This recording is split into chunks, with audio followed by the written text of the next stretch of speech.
മഴയൊക്കെ ഒന്ന് മാറി വസന്തകാലം വരികയാണല്ലോ. ഒരു പൂവസന്തം തേടിയുള്ള യാത്രയാട്ടോ ഇന്നത്തെ സ്റ്റോറി. മൂന്നാറൊക്കെ 12 വർഷത്തിലൊരിക്കൽ മാത്രം പൂക്കുന്ന നീലക്കുറിഞ്ഞി തേടി, അങ്ങനെ ഒരു അത്ഭുതം തേടി നമ്മൾ യാത്ര ചെയ്യാറില്ലേ?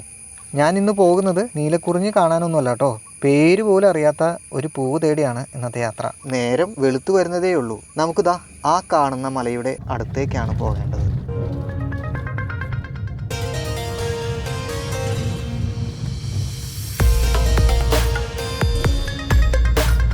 ഹലോ, എല്ലാവർക്കും നമസ്കാരം. സ്റ്റോറി ലൈൻ്റെ പുതിയ സ്റ്റോറിയിലേക്ക് എല്ലാവരെയും ഞാൻ സ്വാഗതം ചെയ്യുകയാണേ. തട്ടേക്കാട് സ്വിറ്റ്സർലൻഡിനെ കുറിച്ചിട്ട് ഞാനൊരു വ്ളോഗ് ചെയ്തിട്ടുണ്ടായിരുന്നേ. ഞാനിപ്പോൾ തൃശ്ശൂരിൻ്റെ സ്വിറ്റ്സർലൻഡിലാട്ടോ എത്തിയിരിക്കുന്നത്.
ചിങ്ങമാസം വരുമ്പോഴത്തേക്ക് ഒരു വയലറ്റ് കളറിൽ കുറച്ച് പൂക്കൾ വരികയെ ഒന്നുണ്ട്.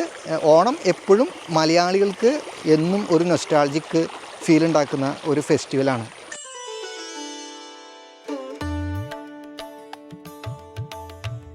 പൂക്കളെക്കുറിച്ച് പറയുമ്പോൾ മലയാളികൾക്ക് ഓണത്തെപ്പറ്റി ഒത്തിരി പറയാൻ കാണും. ചിങ്ങമാസ പുലരിയിൽ കോട പൊതഞ്ഞു നിൽക്കുന്ന ഈ താഴ്വാരത്ത് വർഷത്തിൽ ഒരിക്കൽ മാത്രം പൂത്തുവിടരുന്ന താഴ്വാര വസന്തം തേടിയാട്ടോ ഇവിടെ എത്തിയിട്ടുള്ളത്.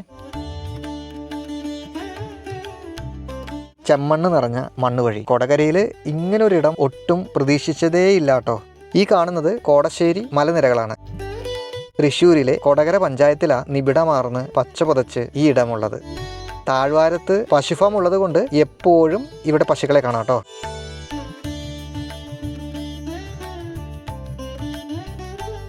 കണ്ടില്ലേ, മേഘങ്ങൾക്ക് കീഴെ വിശാലമായ ഒരു ഏരിയ പച്ച പരവതാനി പോലെ പ്രകൃതി വിരിച്ചിരിക്കുന്നത്.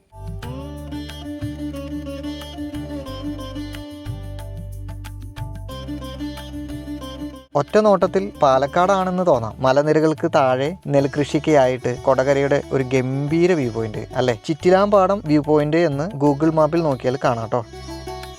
നട്ടുച്ച നേരത്ത് പൊരി വെയിലത്ത് നിന്ന് പൊക്കിയ ഡ്രോൺ ഷോട്ടുകളാട്ടോ നിങ്ങളിലേക്ക് എത്തിക്കുന്നത്. ഈ ഒരു സമയത്ത് ഇവിടെ നല്ല കാറ്റുള്ളതുകൊണ്ട് വെയിൽ ചൂട് കുറവാണേ.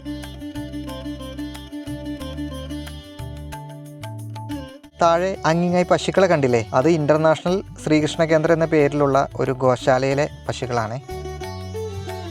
പൂക്കളിടാൻ വേണ്ടിയിട്ട് ഓണത്തിനൊക്കെ ശേഖരിക്കുന്നത് മാർക്കറ്റുകളിൽ നിന്നാണല്ലോ.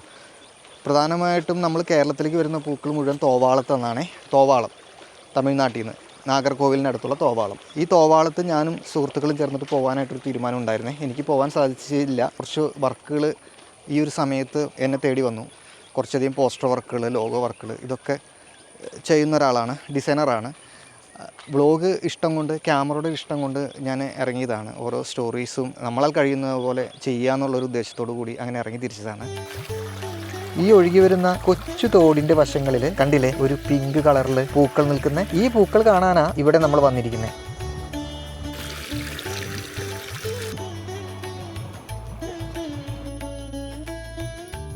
ചിങ്ങമാസമൊക്കെ ആകുമ്പോൾ പേരറിയാത്ത ഈ പൂക്കൾ ഈ താഴ്വരയിൽ പൂത്തൊലഞ്ഞ് വർണ്ണവസന്തമാകും.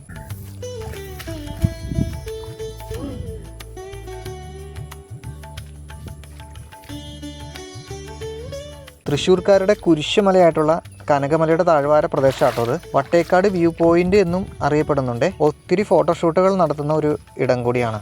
പുൽമേടിന് ഒത്ത നടുക്കായിട്ട് നിൽക്കുന്ന ഈ അരയാലുണ്ടല്ലോ, ട്രീ ഓഫ് പ്രേയർ എന്ന പേരിൽ ഗൂഗിൾ മാപ്പിൽ പിൻ ചെയ്തു വെച്ചിട്ടുണ്ട്.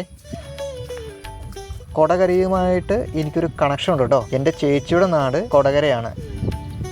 കൊടകരയുടെ വ്യൂ പോയിന്റ് നിങ്ങളിലേക്ക് എത്തിക്കുന്നതിൽ വലിയ സന്തോഷമുണ്ട്.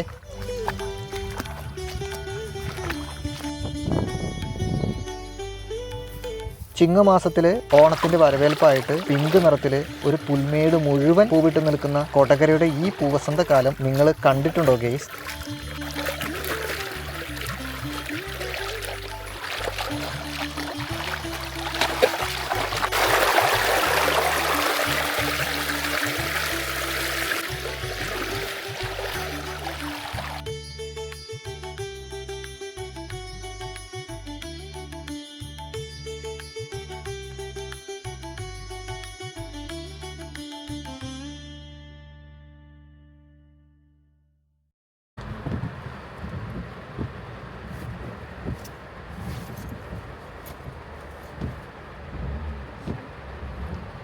ഗംഭീര മഴയായി പോയേ.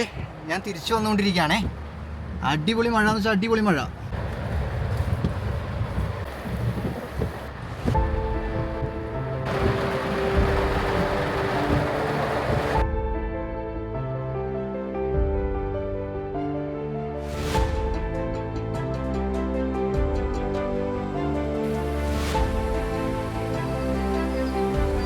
പണ്ട് പാടത്തും തൊടികളിലും പൂ പറിച്ച് നടന്ന ഒരു കാലം ഓർത്തെടുക്കുന്നവരുണ്ടാവും അല്ലേ? ഇന്ന് ഫ്ലവർ മാർക്കറ്റുകളിൽ പ്രത്യേകിച്ച് തമിഴ്നാട്ടിൽ നിന്നൊക്കെ ഇറക്കുമതി ചെയ്യുന്ന പൂക്കളാണ് ഓണം സീസണുകളിൽ ഹൈലൈറ്റ്. കാക്കപ്പൂവും കമ്മൽപ്പൂവും മൊസാന്തയും ചെത്തിയും ചെമ്പരത്തിയും ഒക്കെ മത്സരിച്ച് ഓടി നടന്ന് പറിച്ചെടുത്ത് കൂടകളിലൊക്കെ ആക്കിയിട്ട് വീട്ടിൽ വന്ന് പൂക്കളിടുന്ന ഒരു കാലം ഓർത്തെടുത്താൽ അത് തന്നെ വലിയൊരു ഭാഗ്യം. അപ്പോൾ നമ്മൾ ഇന്നത്തെ യാത്ര ഇവിടെ അവസാനിപ്പിക്കുകയാണ്. പുതിയ സ്റ്റോറിയായിട്ട് അടുത്ത തവണ കാണാം ഗെയ്സ്.